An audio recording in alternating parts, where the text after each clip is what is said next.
Okay, Coach, after an 81-58 loss to Minot State, what were your overall thoughts on the game as a whole?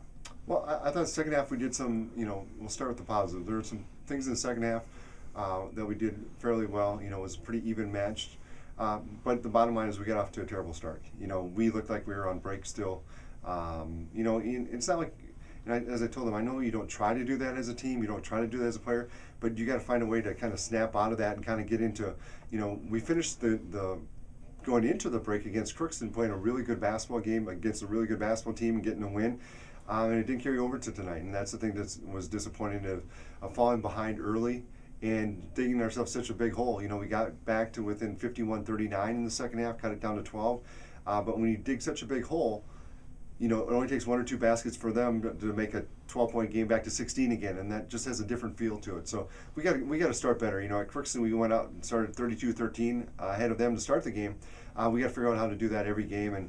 And as a coach, I know I'm asking for the impossible formula, because if every coach knew that, we'd do that all the time. But we need to start out better, and that was basically the ball game. What was Minot State doing? You mentioned that they got off to a big lead in the first half. Were they doing anything in particular that caught your girls off guard, or was it more just... No, I think they started, and they shot the ball well the whole night. Give credit to Minot. I mean, you shoot 70% from the three-point line, and you shoot 61% from the field. I mean, that's a heck of a night for them offensively. I'd say half of it is their offense and half of it was our lack of defense. And I think to answer your question, to start the game, they hit some shots right away, and the basket got bigger and bigger for them. And we started pressing a little bit, and all of a sudden we were shooting into a basket about half the size, and it started to shrink. And I think, and we started to press a little and give us some easy baskets. And so it just was all around not a good start to the game, and that, can't happen in this league. This league's too good. So how do you transfer your team's play in the second half to the full 40 minutes against UMary tomorrow? You just got to come. It starts with the individual. It has to start from each individual inside, having that pride to just play good defense. Defense is a lot of hard work and a lot of intensity and a lot of positioning, and we lack that for some reason. And we've played pretty good defense at times this year, not all the time, but at times.